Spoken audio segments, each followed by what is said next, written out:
can relax now.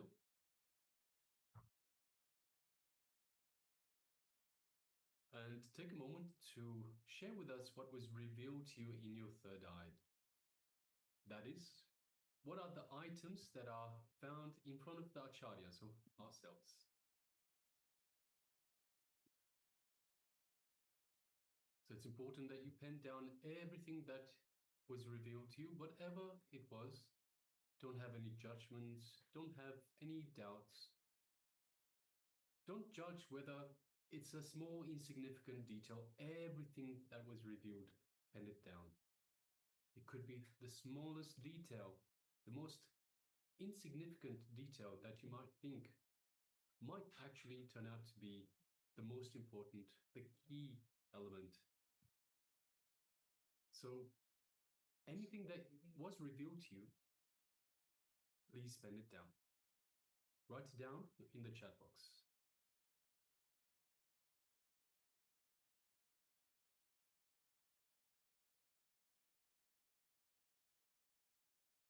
And understand that as you're manifesting the power of remote vision, there were multiple times that Balasans, Gurukul Balasans have actually performed in the live and even during various sessions the power of remote vision, and especially if during the first day of Paramashivoham and the glimpse of Paramashivoham, every day, when the day starts, the power demo, during the power demonstration, the Gurukul Balasans actually does this power of remote vision where they scan the participants, and there has been almost every single time it has been accurate. So power manifestation that Paramashiva gives, do not judge, because it when it's revealed, it is correct.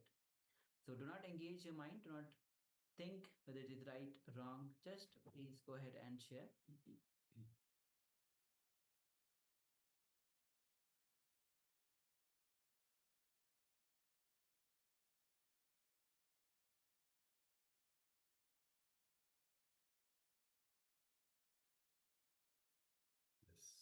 So we have sharing from Ananda Agora Rupini. And she says, first I received something beige and there was something strange. The moment I opened my eyes, I couldn't remember what it was. That's okay, Ma, no problem. Thank you for sharing. Yes. Okay. So we'll be now showing the items which we have one by one. So just requesting, just before we do, requesting everyone, so if we could have also Wong Mang Kong Aya and also Ma Xing Wang, if you could please, if you did take part in this power manifestation, share whatever was revealed to you, no matter what was, or even if you weren't able to manifest this power, you can also let us know. Let us know if you had any challenges in manifesting this power of a remote vision. So take a moment and let us know how you experienced it, whether you were able to manifest or you didn't take part, whichever it is. Just let us know how you went. And also we are joined by Ma Xiao Nithyananda. Yes, Ma Xiao Nithyananda. Yes. So please go ahead and share your revelations of this power manifestation. Then we'll move to the verification where we'll be actually showing the objects which we have in front of us. So it is important. See, we are here to serve you. We are here to help you achieve whatever your goals are for attending this this program. So whether you're here to improve your power manifestation, whether you're here to have your desires manifest in your life, whatever the reason for you attending this program, we are here to help you. So for that reason, it is important that you take part and communicate with us. Let us know your challenges. Let us know what you need help with, and we can guide you along. We can help you to achieve your targets, help you to achieve the reasons why you are attending this very program. So once again, ourselves, the Acharyas, we are here to facilitate the to facilitate your growth, to facilitate in whatever area of your life you want. So whether that is, as I mentioned, whether it is in terms of manifesting your desires, whether it is better relationships, but wealth, health, all of that. So we are here to help you achieve those goals, achieve those targets. So it is important that you let us know what your issues are, what your challenges are, so that we can actually help overcome those challenges, those issues. So the power manifestation is a very important stage in having that feeling connection to the divine. So strengthening the feeling connection to the divine. It is through this divine that everything is manifested. So we're not just talking about the power manifestation. In fact, everything in this life is a power manifestation. We are Paramashiva, so we must understand. This is the first key. We must understand. We are not human beings having a spiritual experience. We are spiritual beings having a human experience. And deep down, we are all one. We are all made of the same stuff. Just as Swamiji was saying earlier, your reality is made of the same stuff as your dream. Similarly, we are made of the same stuff as the superconscious energy. We are of this superconscious energy that is Paramashiva. That is what we call Paramashiva. So because we are Paramashiva, we have access to Paramashiva's powers, all the powers, the superconscious powers. And so it is Paramashiva that manifests through Paramashiva, through ourselves. So it is important that we kindle this feeling connection to the divine, to the superconscious energy. So everything in this cosmos is energy and intelligence, energy and consciousness. So it is only through kindling this feeling connection to Paramashiva, to the divine, to the superconscious energy and intelligence and consciousness that we are manifesting anything and everything in our lives. So once again, whether that is power manifestation in terms of remote vision, in terms of consciousness over matter, where we move the coconut out of our hand or the fruit out of our hand, whether it is third eye vision, or in fact, if it is manifesting your desires, so whatever your desires are, all of that is a form of power manifestation. So for that reason, it is important that you communicate to us so we can help you achieve whatever you desire, whatever your aims and goals are for attending this very program. All right, so let us now move on to the verification stage. So we will shortly show you the items that were in front of us this time. So we have Mananda Gaurarupini that says something beige and something strange. All right. So we'll be slowly displaying all the items that we have here. You can see it's some kind of looks like some case. If you just open it, it's a mirror. Yes. And I actually found that very strange, Ma. So I don't know if that's what you're referring to, but I found it very strange that a mirror is inside one of these cases. So for me, this was very strange. So when I saw you write something strange, I thought that must be the, but yes, you can let us know. And next we have the guaranteed solution book, of course, from Swamiji, from Lust to Love. And this is a quite popular book. All of you must have heard of this book. Swamiji has given all sorts of solutions in this book. So it's a must read book from Swamiji. So all the participants on the YouTube, in the Zoom, you can always go through this guaranteed solution. Any fears that you have, any worries that you have, any ups and downs that you're going through, this book will give you the solutions to everything.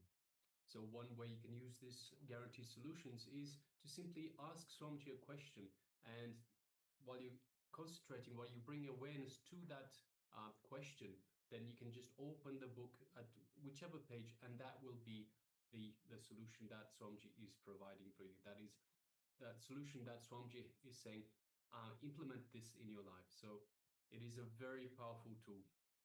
And one more thing about the book is any kind of problems that you face in your life, all the internal problems that you face, every solution is there in this book, the guaranteed solution. So it's a very much recommended book.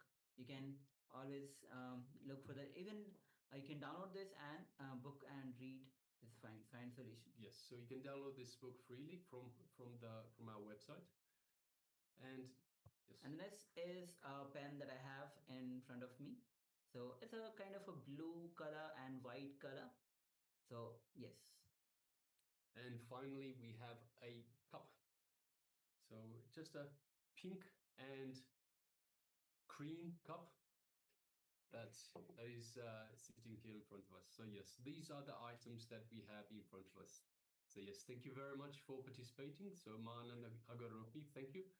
So beige, I think the book itself, the cover has some color that is similar to beige. So I think this was the beige that you might be referring to, and perhaps this was the strange thing, the mirror, perhaps. So once again, so that is the mirror. All right.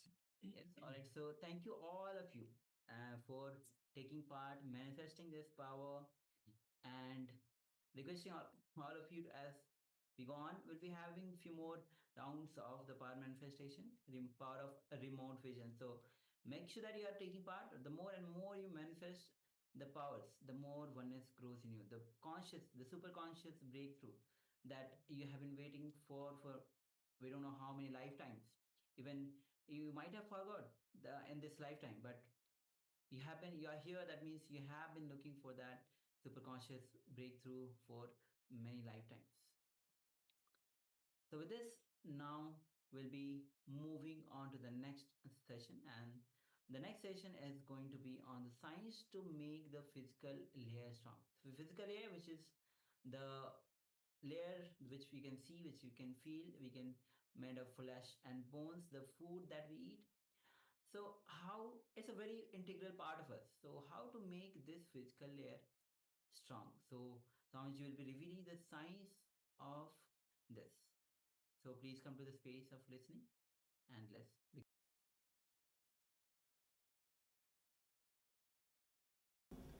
And if you allow the whole body to breathe, inhale and exhale, if you allow the whole body to take the prana in and release the ashuddha prana out, you will have a different well-being.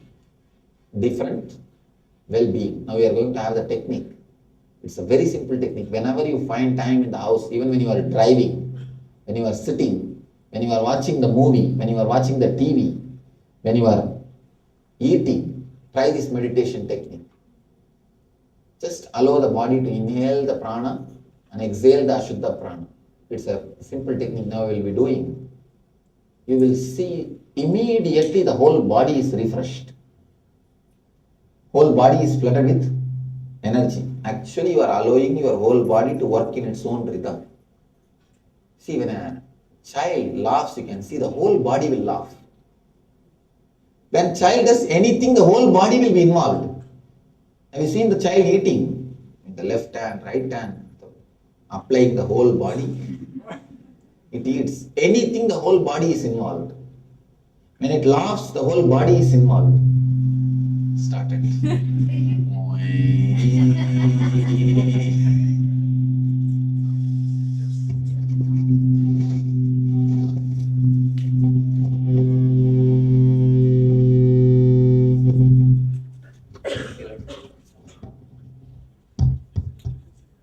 Now it works properly. See.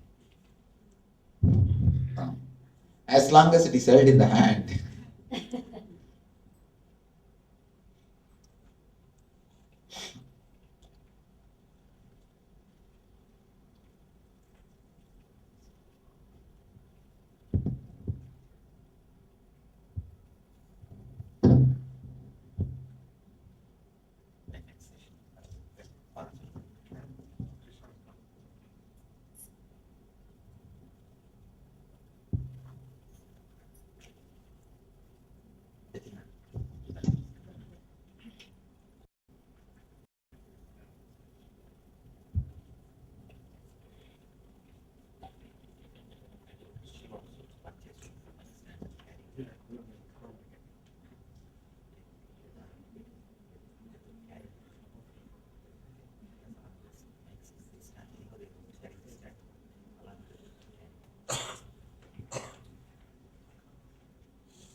every inch of your body has got its own wisdom to take the prana shakti in. One more thing, prana does not mean air. Prana is not air. Prana is air energy. It can take in, breathe, inhale and exhale, not the air, but the energy. Energy which you gain through the air. What are the reasons we don't breathe? First thing, we don't live throughout our body. Why we don't live throughout our body? 2-3 reasons, 2-3 main things. Why we don't live throughout our body?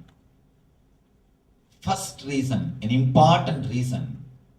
The moment you start thinking somebody else's body is beautiful, you stop living inside your body totally.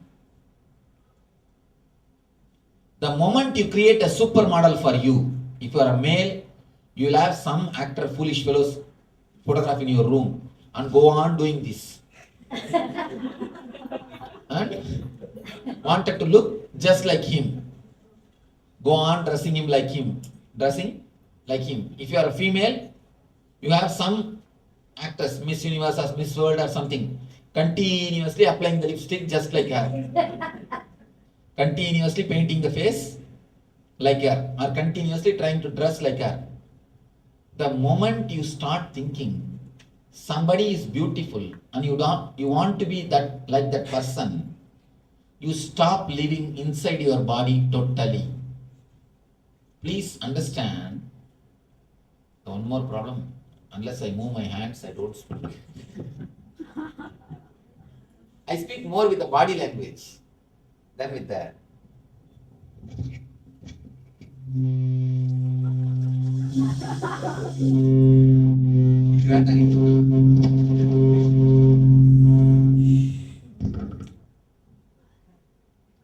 the moment you start thinking, I think you are all able to read here.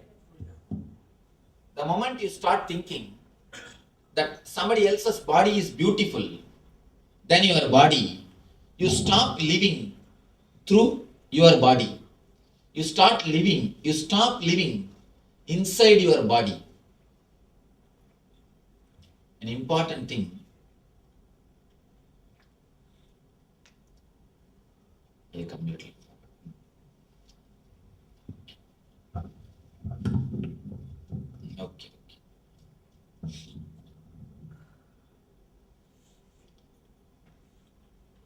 The moment you start feeling somebody else's body is beautiful, you should look like somebody else, you stop living with the whole area of your body. Actually, look deeply. God is not an engineer to do mass production. God is not an engineer to do mass production. He is an artist. He paints every one of you. He carves every one of you. He creates every one of you. If God is an engineer, then we can have mass production. But engineer fools, you can see. Only they can do the mass production. God is not an engineer. He never has got his own mold. Just forge, chop, chop, chop. No. God is a painter. God is an artist. Every one of you are painting from him. That is why you are unique and different. If you try to look like somebody, if you try to be like somebody, what you are trying to do? You try to create a copy. You think God is a fool. That's why he made me like this. He made her beautiful. Let me also look like her. Never think God is a fool. Everybody is unique. You are beautiful unto yourself. Where is the scale of beauty? Tell me. Where is the scale of beauty? No. You are beautiful unto yourself. Every individual is beautiful unto themselves. God is an artist. You can never improve upon his painting. The moment you want to improve upon his painting, the moment you want to do final touch upon his carving, the moment you want to do something more in his art, naturally you are in trouble. It is painted by him, it is carved by him, it is creation by him. You are enough unto yourself.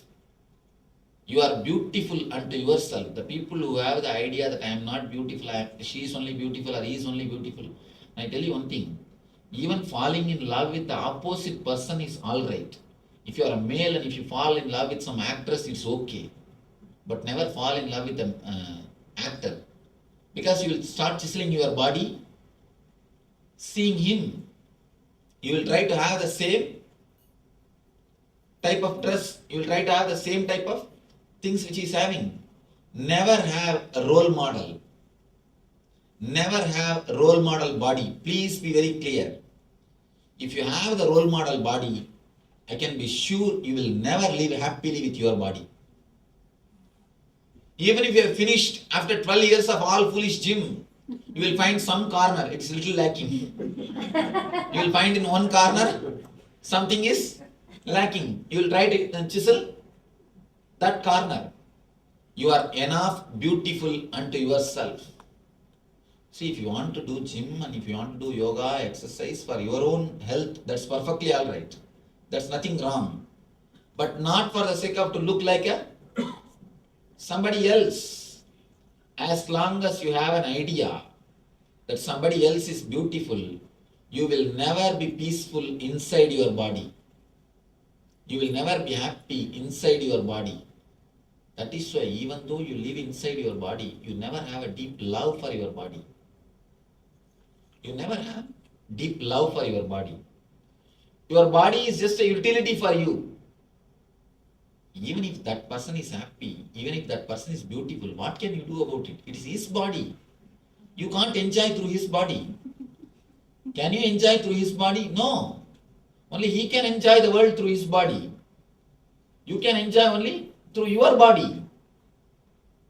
Understand, God is a painter. God is an artist. God is a creative guy. He is not an engineer.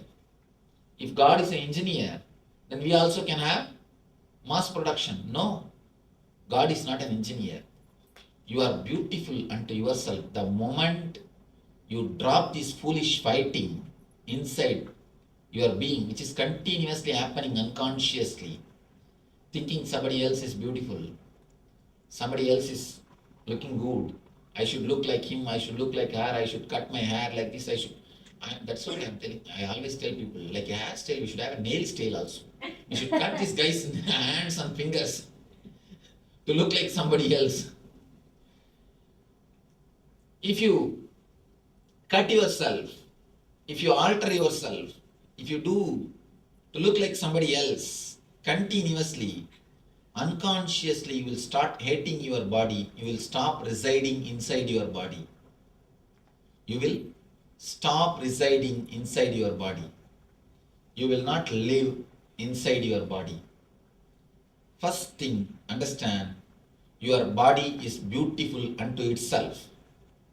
You are enough unto yourself. You are beautiful for yourself. Where is the scale? Tell me. Where is the scale? In early times in China, they used to believe if your legs are very small, you are very beautiful. So women used to wear the steel shoes. Shoes made out of iron in the young age itself. At the age of 10, 11, they will put that shoes. And women will have very small leg. Even if they are 25, their legs will be just 15-year-old, 14-year-old. It's like a bonsai. Have you seen the bonsai banyan tree and bonsai trees? Just like that. Your legs will have only that size. And in the tribal area, people used to believe, in Amazon tribal area, they used to believe the more your lower lips are hanging, the more beautiful you are. And they used to put a big ring on it. Big ring means don't think this size ring, this size ring. Almost like a car wheel. They will hang on the lower lip and it will be hanging like a dog. Poor guys. And beauty has got their own, people have got their own ideas about beauty. The moment you drop the idea of beauty, and you start enjoying your whole body, a new grace enters into your being. A new grace starts happening to your being. People come and ask me, Swamiji, just after ASP and NSP, in 15-20 days, my face has changed, Swamiji. So many people come and tell me, my face changed. My face has become more beautiful. My eyes have become so clear. Everybody is telling, my face has changed, my face has changed. I'm glowing. It's nothing. I have not done any makeup. At least I don't teach any makeup technique. In my courses, no makeup techniques are taught. No. When you start living inside your body, the new grace comes to you. A new grace happens to you. A new, different kind of beauty starts happening to you. See, the ordinary beauty comes by makeup. If you put ear black and ear white, then it comes. If you go in the rain place, they will change the place. And that will become white and this will become black. Anyhow, ordinary beauty comes by makeup. And I tell you how sometimes you can see so ugly. The makeup will look so ugly on the people. And already they will look. And sometimes you can see people doing some weird makeups. And then, what is that beach? Where we went? One fat lady with a feather. They decorate and stand there to take photographs. What is that? There is a name? Mohawk. Oh, they are called Mohawks. Now in Santa Cruz Beach, you can see 4 or 5 people with a special kinds of decoration. Makeup walking around. Have you not seen? Is there any technical term? No. 4 or 5 different people having different kinds of dress. Fat and people go and stand and take photographs with them. They give $1 and take photographs. This is none of you remember. Huh? San Francisco. In San Francisco only. In San Francisco, if you go to that beach, Pier 39, people, different kinds of makeups, with the different kinds of weird makeup. People walk around there. You can go and stand and have a photograph with them. Sometimes the people makeup just looks just like that only. It almost looks like that only. See, so-called beauty comes by makeup. The more you do the makeup, the more you hate your body. People always think, I do makeup because I love my body. No, never. Never have that understanding. You hate your body. That is why you want to look like somebody. So when you want to look like somebody, you do all makeup. Maintaining the body is different and doing makeup is different. If you maintain your body, you love your body. The more you do the makeup, more you hate your body. You want to look like somebody else. You want to behave like somebody else. Stop that foolishness, which is in your unconscious mind. The moment you understand that I don't have to look like somebody else, I am enough unto myself, you will have such a deep peace and calmness and relaxed feeling, the easiness inside your mind and inside your body. You will have such a deep, cool feeling flowing all over your body. Continuously you will have that coolness. The moment you relax into your body, the moment you say, there is no need for me to imitate somebody else's size. My size is enough. This is the way I am. This is the way I am beautiful. What is the wrong? There is no scale. In India, Buddhas are always carved as a very masculine, a small hip and a broad chest. In Japan, Buddhas are always carved as a big belly. Because belly is considered to be the beauty in Japan. In Japan, you can see all Buddhas are with big belly, laughing Buddha, all Buddhas. But in India, Buddha means very masculine, like an athlete. Understand? It is just social concept. Don't internalize the social concept to destroy your body, your immune system. The more you hate your body, the less is the immune system works. The more you are happy with your body, the more you are relaxed with your body, the more active your immune system. Just for the sake of society's rubber stamp, you are beautiful, you are ugly. Do you want to destroy your health? It is an unconscious process. The more you are away from the body, naturally, more you suffer. What do you think as pain? Understand the pain. If you are not giving enough of your awareness and attention to your knee just begs your attention, begs your awareness, begs your consciousness, begs your energy. That is what is knee pain. Most of you never live with the whole body because of this idea. This idea is a cancer, understand? The idea that somebody else is beautiful and you are ugly is a cancer in your mind. That is the potential cancer. That is the seed of the cancer. Drop that idea first. Never have model. That is why I always tell people, even if you fall in love with some actress, nothing wrong. You will have at the most only some crazy dreams. You don't disturb your health at least. You may do something, but you will never disturb your health. But falling in love with some male, if you are a male and male, and if you are a female and female, and feeling continuously that person is beautiful, I should look like that person, my body should become like that person, is a cancer for your being. The root of the cancer starts in your being. Never do that, because that disturbs your whole immune system. Please understand, it's a very important thing, which is the main reason for the disturbed prana flowing. If you drop this only one thing, that somebody else is beautiful, some other body is beautiful, naturally you will start loving your body, you will start living in your body, you will start becoming more aware of your body. When you start becoming more loving, more aware, more sensitive to your body, the energy flow happens continuously 24 hours naturally. Kids don't have comparison. That is why their cheek and the feet are equally alive. You have continuous comparison. That is why your leg and cheeks are equally dead. Never compare with any other body.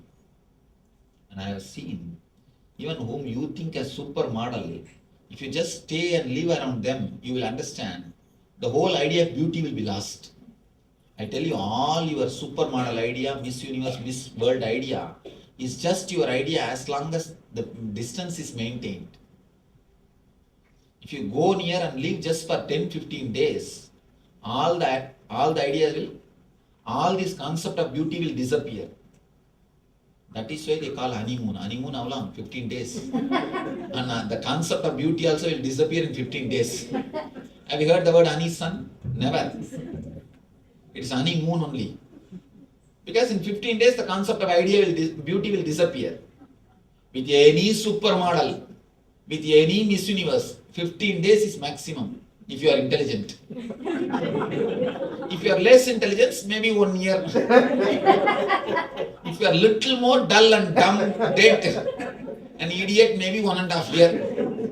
Not more than that. Even for buffalo, in 2 years you will understand. The whole concept is just a concept, just an idea of beauty. The beauty is just nothing but the idea of beauty. But this idea goes so deep inside you and makes you to do such crazy things, and totally your immune system stops. Your prana flowing totally stops. And once in a while, at least half an hour, lie down in the water. Water also gives you energy. At least half an hour. Because from water you can take prana. You are from fish. Understand? You are from fish. Your body has got still the intelligence of the fish, taking prana from the water. So that also will help. Once in a while, lie down on the ground. Of course, in the naturopathy they do. They, in a separate room, in a private room, they lock and you are supposed to lie down in the naked body on a floor, on a mud. They call it mud bath. Of course, here you can't lie down in the naked way, but at least. But here, no mud at all. It's a big problem. See, even in your room, if you lie down, you will be lying down only on the carpet. Lying down on the carpet is not going to help. At least in a water. At least in a water. That's a practical thing. At least in a water, lie down. No, grass is not going to help. Bathtub is okay. Bathtub will help. Bathtub will help to absorb the water energy, but grass is not a earth energy. It has to be earth. No, grass itself is a different kind of thing. See, when I say mud, just totally the naked body, the whole body should touch the mud and you should have the mud all over your body. How about the beach? No, even beach is not mud, it's a sand. It's What about the marble or granite floor? No? Swamiji, we have Madhvats here in a place called Calistoga. Yeah, but we don't know. But Swamiji, here they have some mud kind of thing. They, you get it in the bottle. You get to put it in the bathtub and you can. one thing, no artificial things. It should be totally natural, especially the snake hole. That mud is the best, but not with snake. Just no. They put in the pot. That mud. No. Not anything artificial will not work. Anyhow, at least have these two. Have at least lie down in the water so that your body can take the water energy. These 2-3 tips. First thing, mentally relaxing. Mentally falling into your body. Again and again emphasize. Falling in love with your own body. Falling in tune with your own body. Not continuously working on somebody's sizes or somebody's beauty. These 2 things. First, stop interfering your pains, your reequipping process, regeneration process, and start encouraging your innate immune system, innate immune healing capacity.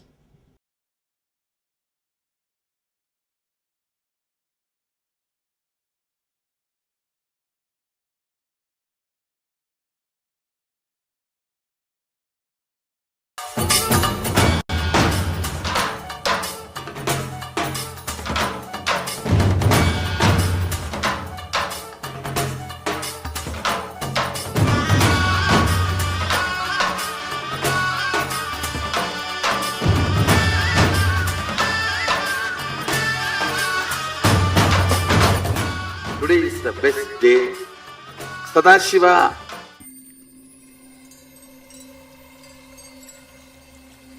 I welcome you all with my love and respect. Let you all open all your 3 eyes. Om Nithyananda Paramashivoham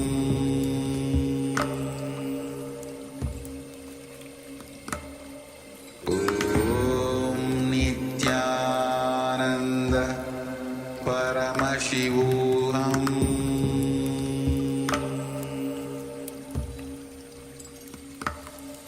Om Nithyananda Paramashivoham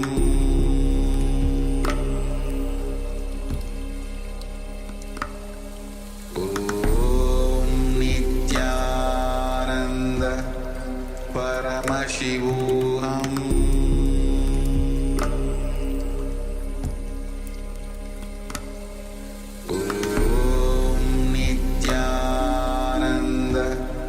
Paramashivoham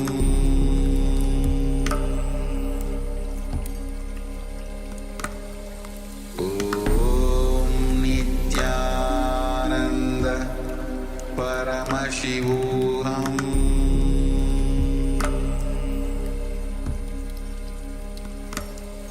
Om Nithyananda Paramashivoham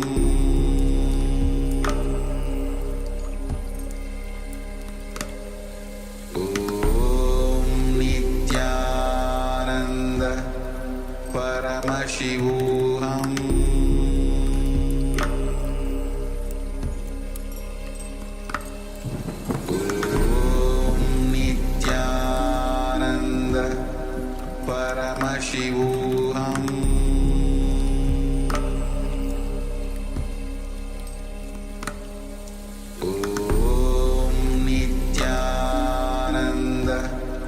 Paramashivoham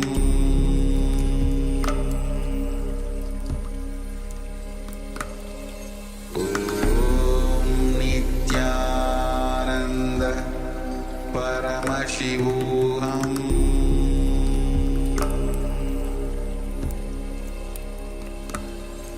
Om Nithyananda Paramashivoham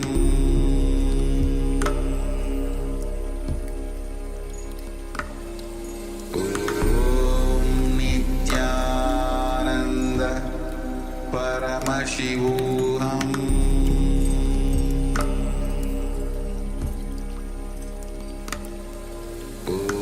Om Nithyananda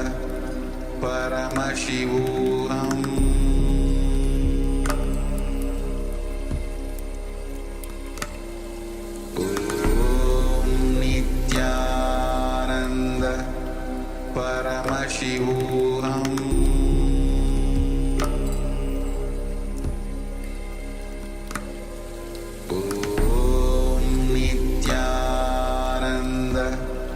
Paramashivoham Om Nithyananda Paramashivoham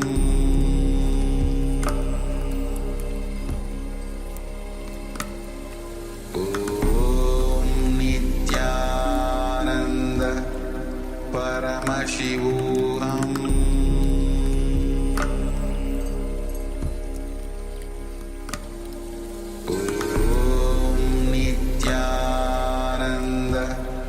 Paramashivoham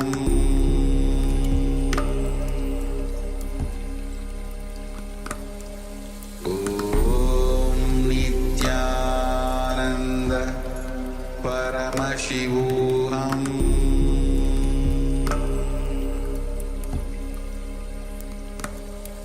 Om Nithyananda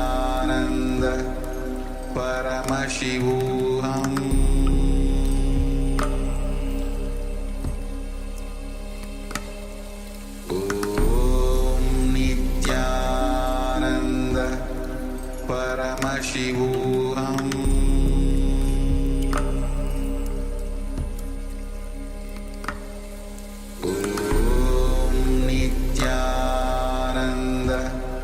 Paramashivoham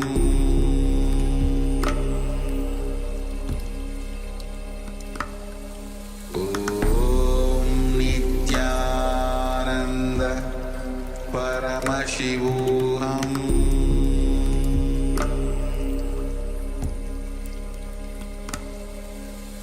Om Nithyananda Paramashivoham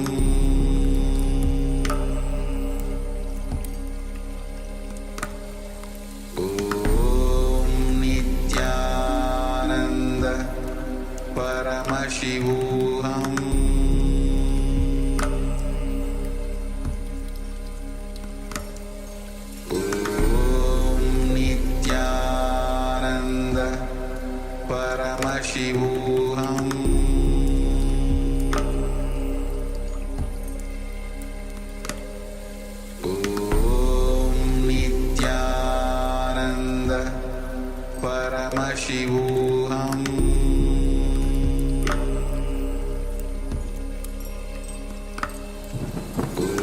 Om Nithyananda Paramashivoham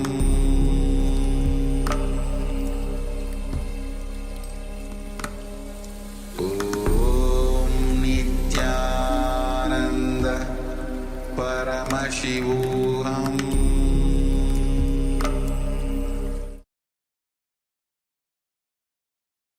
Yes, welcome back. So those were some wonderful revelations by the Supreme Pontiff of Hinduism on how to make the physical layer strong. So continuing with the same topic, the same theme, let us now move into the next segment, which is a meditation. So requesting everyone, let us get ready for this meditation. The Supreme Pontiff of Hinduism, Swamiji, will take us through this meditation. So it is a guided meditation. So requesting everyone, let us sit comfortably. So whether you sit on the floor or on a chair, just make sure that you are sitting with the head, neck, and spine in a straight line. Once again, so this does two things. It allows for the free movement of the Kundalini energy. And with that, it allows for the second thing, which is to pay more attention. It allows you to better focus. So this posture allows you to better focus, to have a better attention for the Supreme Pontiff of Hinduism as he reveals truths, sacred truths, and takes us through these very steps of the meditation process itself. So let us get ready for this meditation. Sit comfortably with the head, neck, and spine, and bring your full awareness. And as we move into this meditation for the physical layer, let's begin.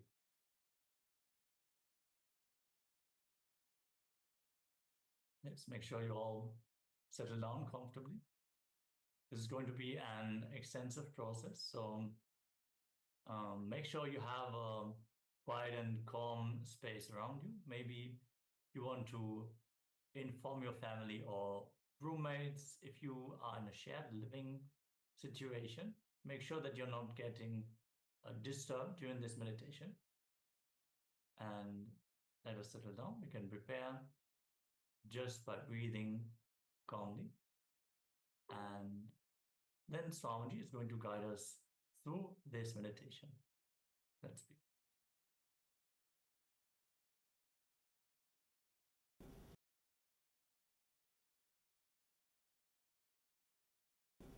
Now, this is the meditation technique to awaken, to make your whole physical body strong and alive. When I say strong, I don't mean the animal strength. Of course, you will have animal strength also. That is one side. But above animal strength, there is a thing called energy.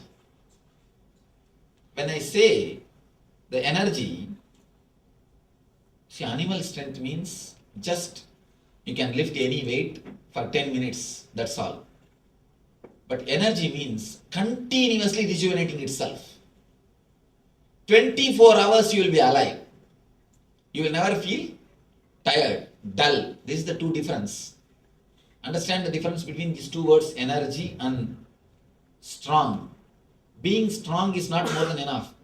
Beef and all this type of food gives you strength. You are very strong. I read a quotation in some vehicle.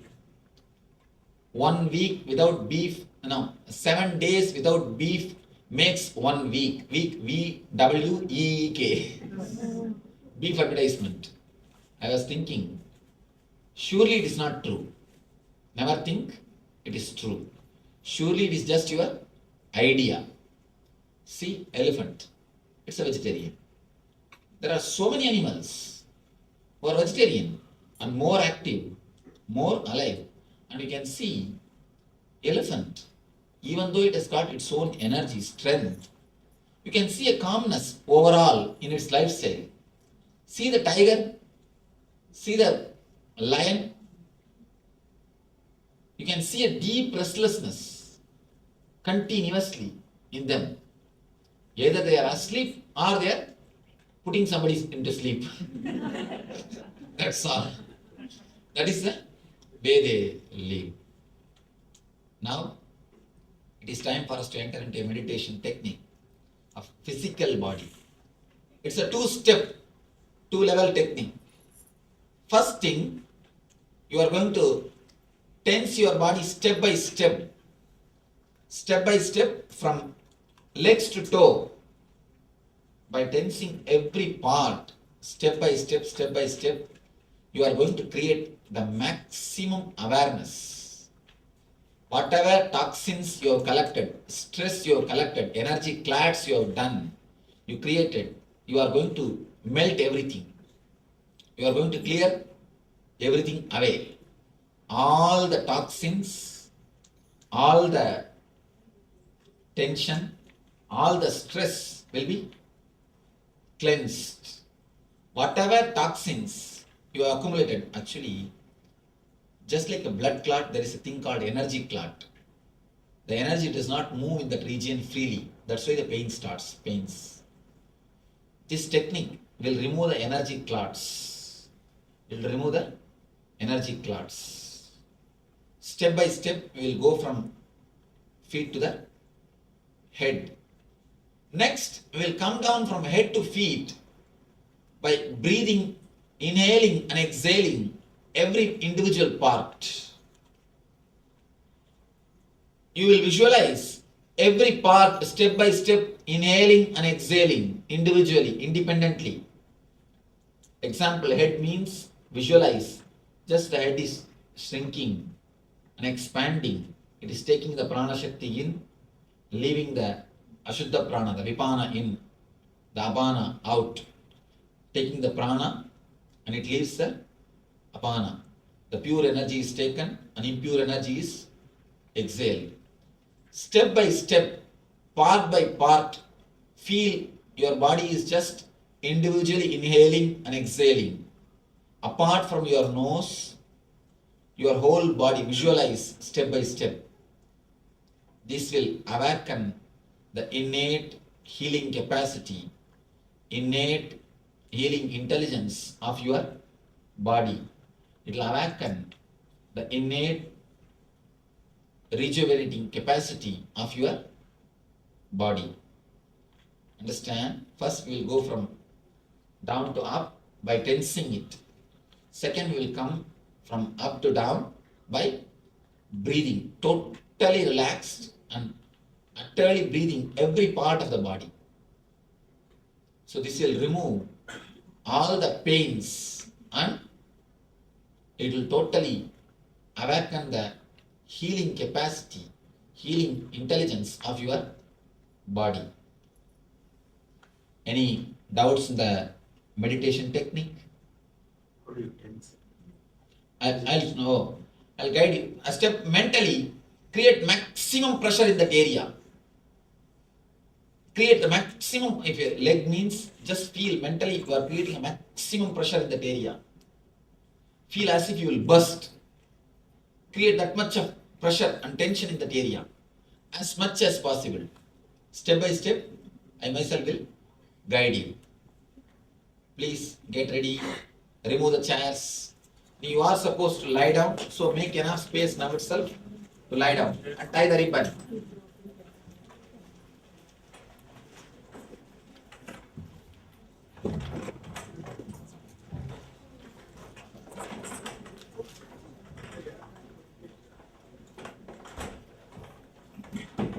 I'm seeing somebody with pillows. No. Flat. No pillow, no bed. Flat.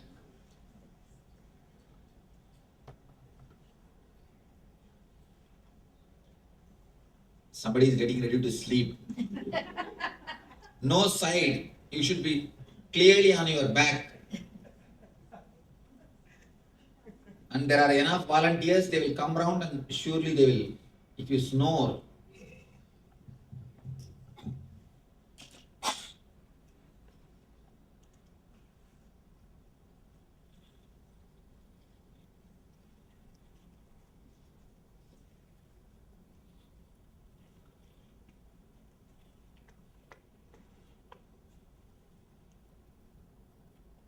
Start Inhaling and exhaling as slowly but as deeply as possible. Hands should be in a relaxed position, in the side. Put your hands in the side, not on your body. No pillow, no bed sheet.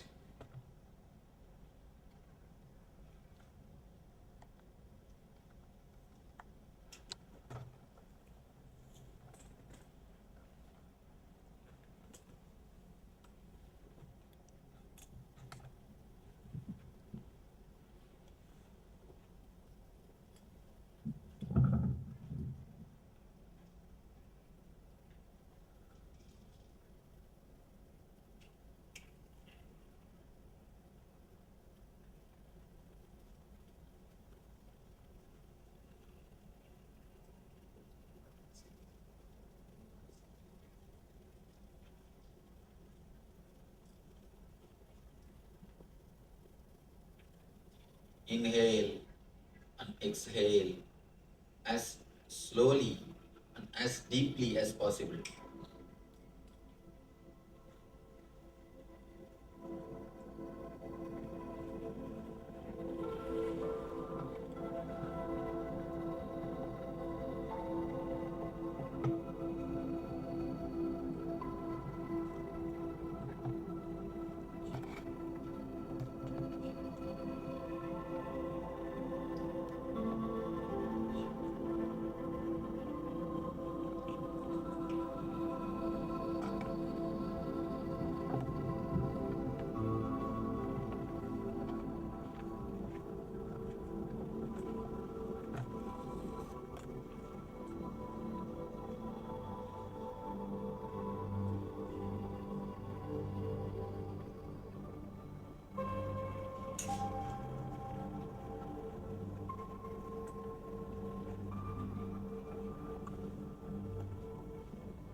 Start traveling towards your feet. Slowly, very slowly, start moving towards your feet. Concentrate on your feet. Bring your mind to your feet.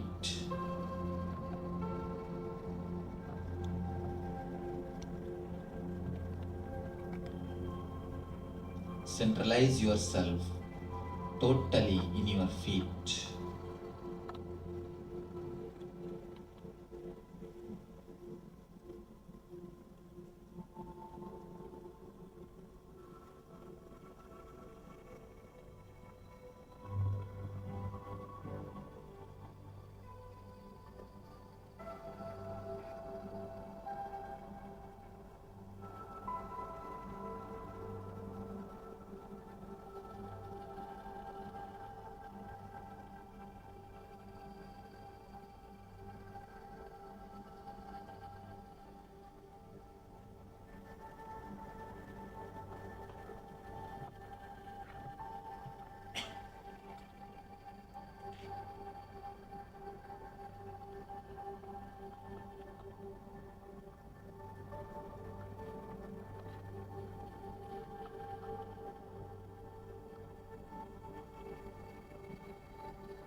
start tensing your feet.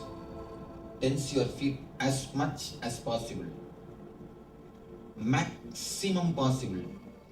Give the maximum possible pressure to your feet. Feel as if it will burst. Create the maximum pressure.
Tense your feet as much as possible.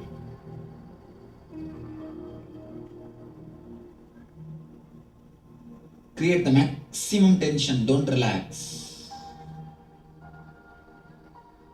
Feel as if you will burst.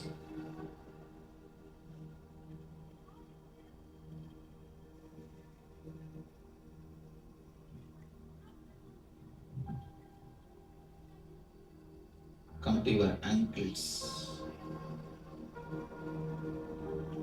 Tense, start tensing your ankles.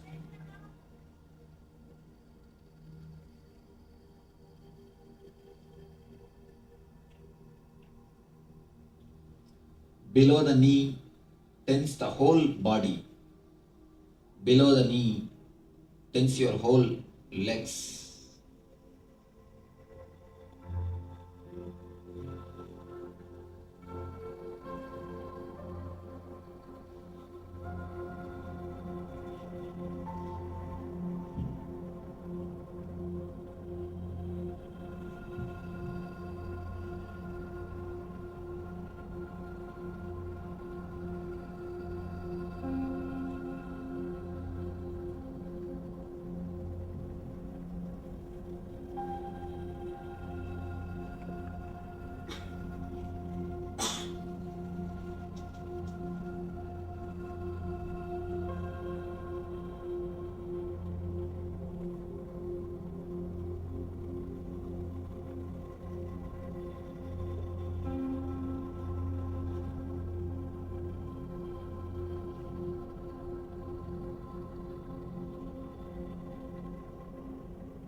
Tense your knees. Tense as much as possible. feel as if you'll burst. Create the maximum possible pressure in the knees.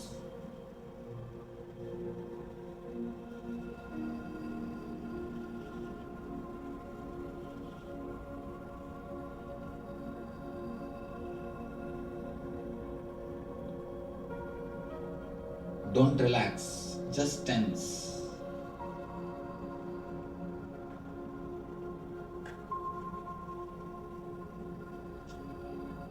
Now come to the thighs.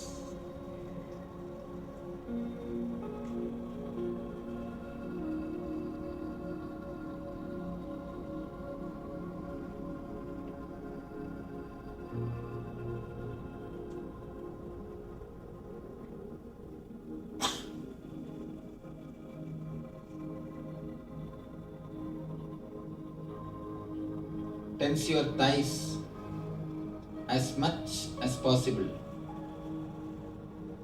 Create the maximum pressure in your thighs.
Tense your hip portion as much as possible.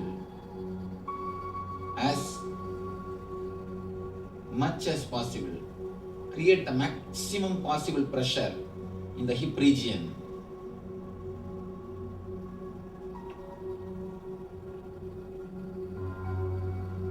Feel as if you will burst.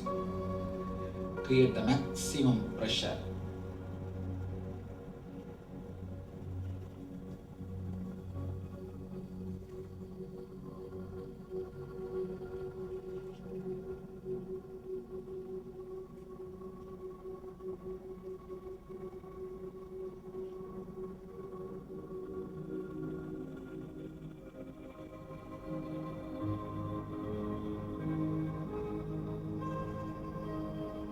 Come to your stomach,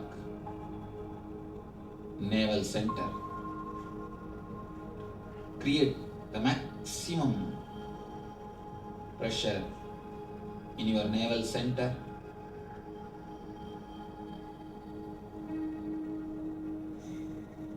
Don't let your navel to relax. Create the maximum pressure.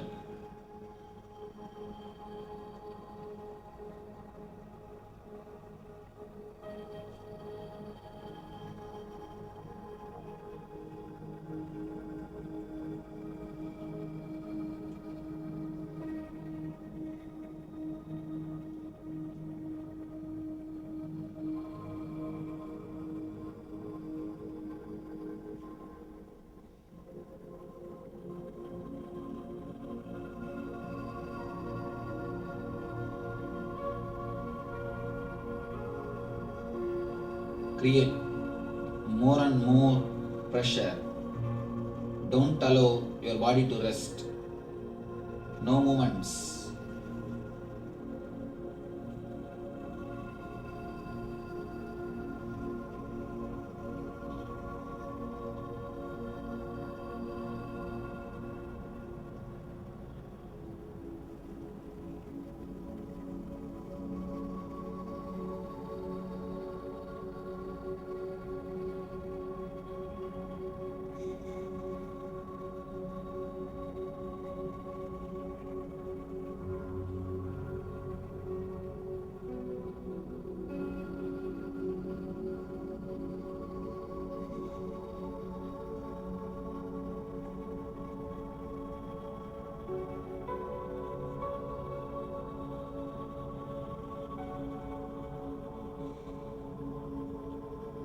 Tense the navel as much as possible.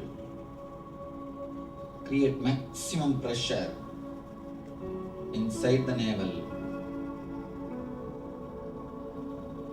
Now come up to the chest level. Create the maximum pressure in your chest region.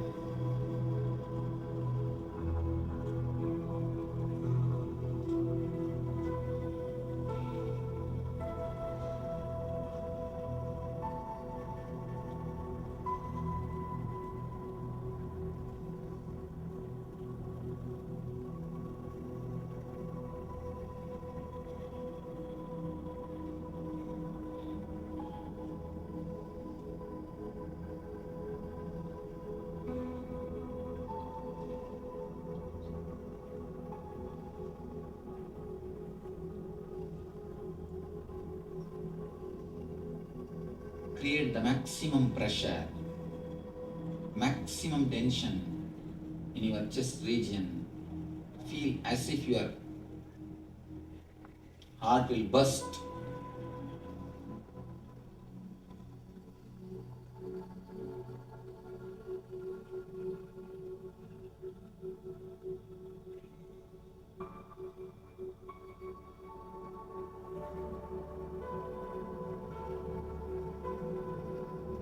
Tense your shoulders and hands. Tense your shoulder region and hands. Create the maximum pressure in the hands.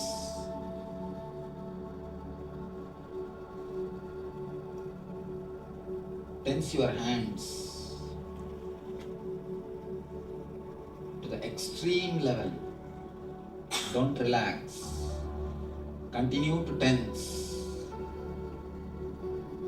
Again and again and again, continue to tense.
Tense the neck area, the neck region. Bring the maximum possible tension.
Tense the face.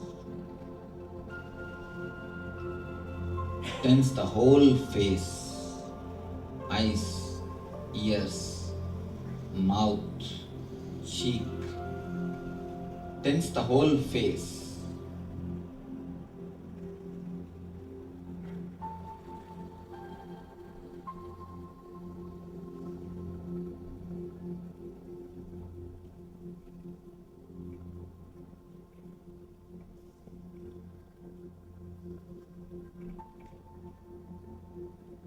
Tense the whole head.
For one moment, tense the whole body, maximum. Bring maximum possible pressure and tension throughout the body. Up, up, up. Relax.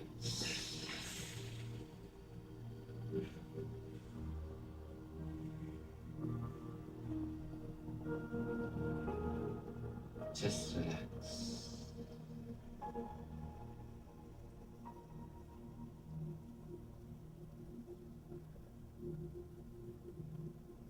Just relax.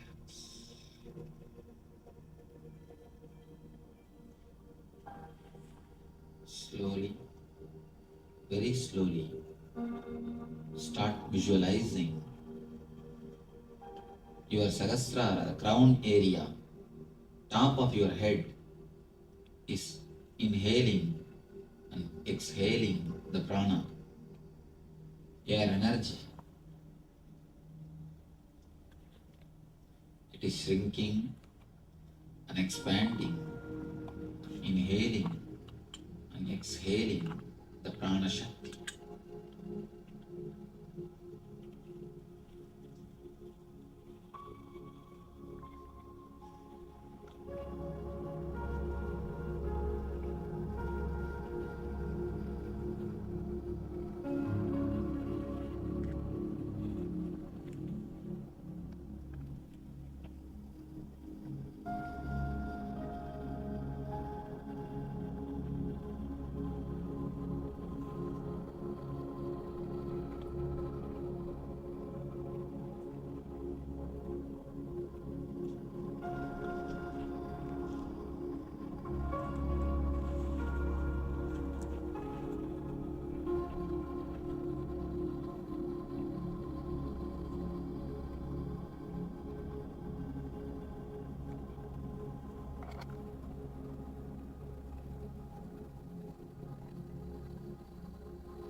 Visualize clearly.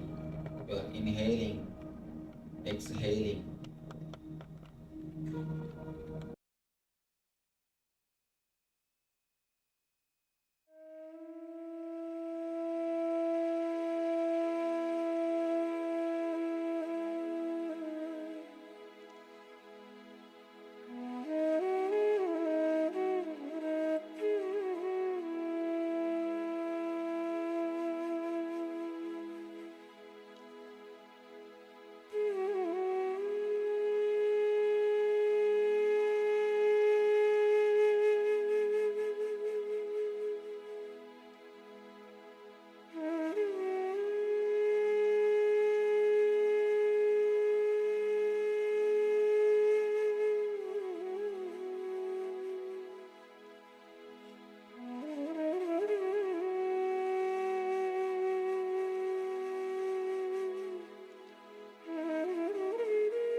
I welcome you all with my love and respect. Let you all open all your three eyes. Om Nithyananda Paramashivoham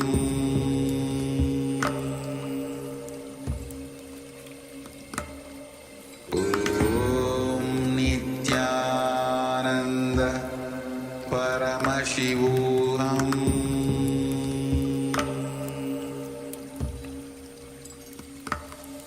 Om Nithyananda Paramashivoham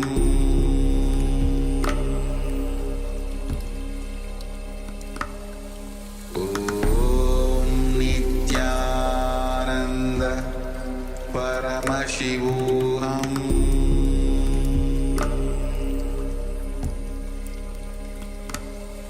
Om Nithyananda Paramashivoham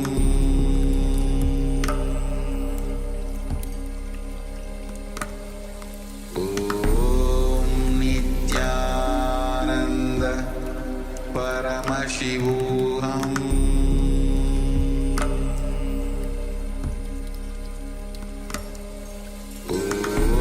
Om Nithyananda Paramashivoham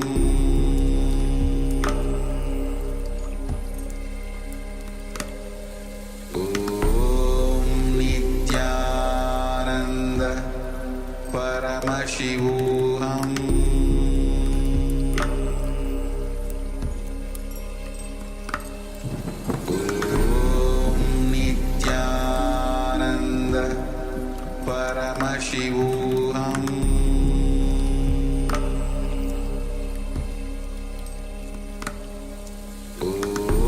Om Nithyananda Paramashivoham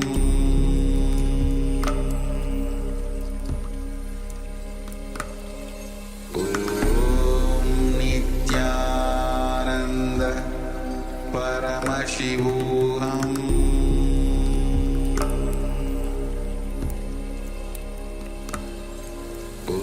Om Nithyananda Paramashivoham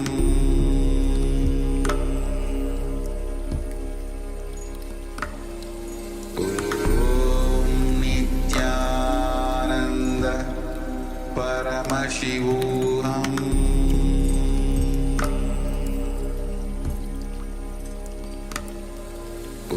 Om Nithyananda Paramashivoham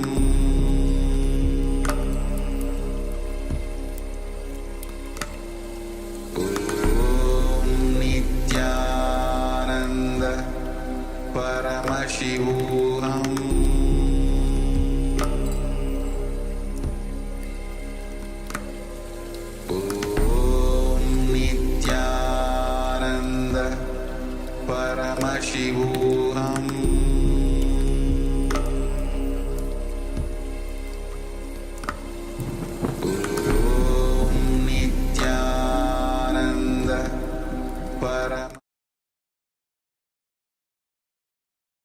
Yes, Nithyananda, all of you.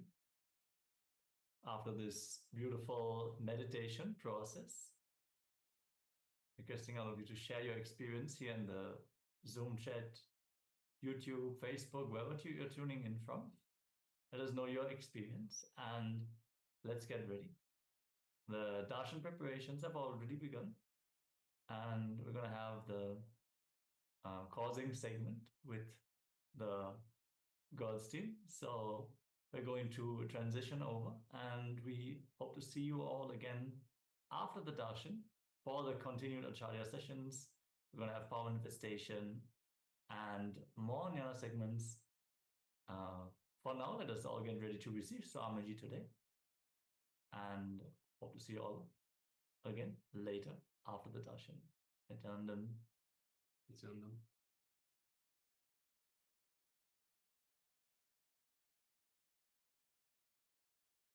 This flute of Krishna, right? So it went all the bamboos and like the bamboos was then Krishna asked, which of you are going want to become my flute?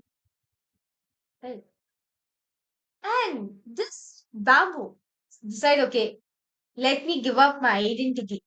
Let me give up my identity and let me hold the Krishna's hand. He has mature understanding that I'm going to be with Krishna forever. Understand? If I sacrifice myself, my identity, if I decide to drop my ego, become open, I'll be remembered forever with Krishna. This bamboo decided to be a hollow. So naturally, what did Krishna did? He took it and made it as a flute. It is through that only the beautiful music was being played, and all the gopikas were able to enjoy the beautiful music Krishna was blowing through his flute, playing through his flute. Jealous, right? This being Krishna 24/7. How was it? Like literally, it is only through Krishna's grace that this flute is even giving. Like even the sweet, melodious music also is only because of Krishna. And how this flute is. So Gopikas was jealous about it. Ask the flute, oh flute, what is this? How come you don't get the opportunity to be with Krishna 24/7? To be with him every time? How is it possible? The flute said, I just decided to be a hollow, that's all. I decided to become a hollow bamboo and allowed him to float through. That's the only thing that is how I am where I am right. And understand? So, actually, throughout the courtyard, like if you see around the courtyard, the bamboo trees was there. Okay, and each of the bamboo trees actually are rishis. Each bamboo is a rishi actually. So, as I was looking at the bamboo, right, this story, I just remember this story. And I was like, okay, Swamiji, I'm ready to become your bamboo right now. It is up to you whether you want to take me, make it as a flute, or do what you do. I'm ready to be a hollow bamboo. I'm ready to drop my identity, surrender myself completely at your feet, and I'm not going to bother about the manifestation at all. It is only you. And it is only because of you only the power manifestation even happens. I just sat close and I just dropped what was there in my inner space. With all my three, I just stared at the coconut very intensely. And the person, right, the devotee was holding the hand, the coconut was starting to tremble, just starting to vibrate slowly, very fast, starting to vibrate. Like it was vibrating in the hand, and like after few seconds of like vibrating to its peak, it just jumped from her hand to her lap. She was like, the coconut jumped. She was like, the coconut jumped. And she was like, Mom, what did you do, Mom? For 1.5 hours we were sitting, and what just happened? I said, Ma, it is just the Swamiji. When you allow him to transcend, it's only through that oneness space only. When you decide to drop your ego, when you decide to drop your ego, simply power manifestations start flowing through. And see, actually, I would also like to share a similar incident. Actually, this was also during the courtyard time, and for the same power of consciousness no matter. So, how Mahavira was sharing that her head was not moving. For me, when after Swamiji went and like, after Swamiji initiated us all, I went and I sat and I was thinking, how is matter going to move? How can I do this? And but I was like, okay, let me try, let me sit and do. Swamiji has initiated us. So I sat and we can literally not even 2 minutes to coconut. And I was like, how did that happen? Because many times when I felt okay, this is not gonna happen, or let me sit and do. It used to take time. But this time, like literally within 2 minutes, the coconut moved. So understand that is the power. You, me, anyone. And how Arunagiri Yogeshwara, gave that experience to Swamiji. Swamiji is giving that very same experience to all of us, the space of oneness. And it is through that you can also experience the Parameshwara Bhakti, the pure space. Change that, transform that into Parameshwara Jnana and Parameshwara Vijnana, where Swamiji himself knows you in and out, whatever is there internally, externally, every single thing Swamiji will guide you. When you experience that space of Parameshwara Vijnana, and that you experience in the Paramashiva Sena program. And as Swamiji manifested for all of us to attend to each and every one of us out of that very compassion, he has even opened up the next seasons, the next two batches. And it's starting in less than 20 days from now. I can say January 13th. The next season of Paramashiva Sena begins. And you can become a part of that Paramashiva Sena program. You can become a Paramashiva Sena member, a Rajpa member of KAILASA, experiencing, being Swamiji's very own extension.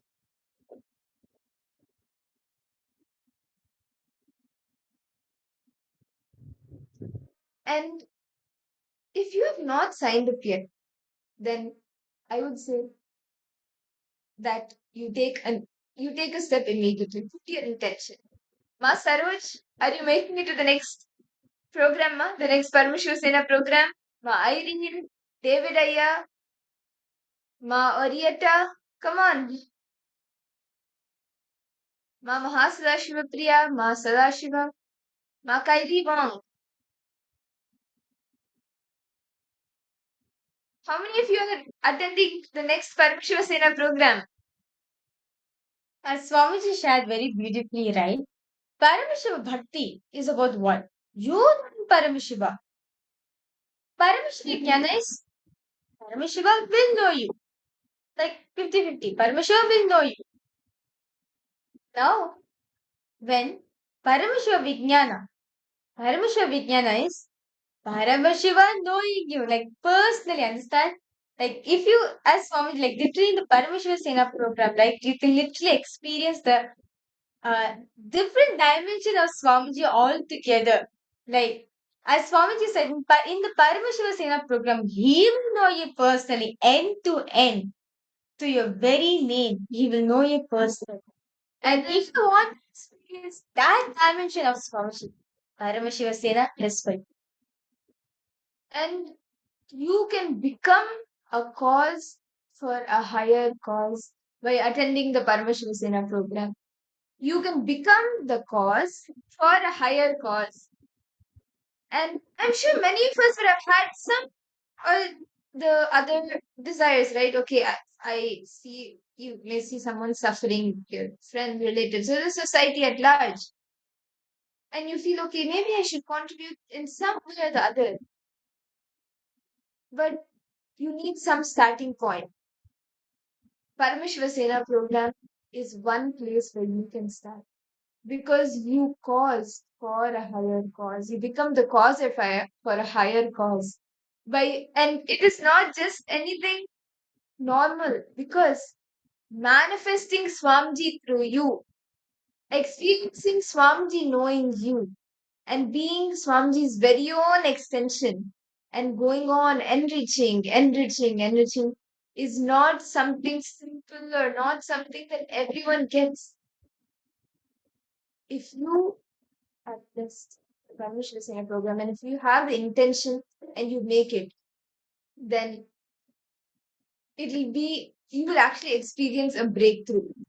Because the way Swamiji guides each and every participant, the time Swamiji gives for each and every person, you will have a shift. You will experience a breakthrough.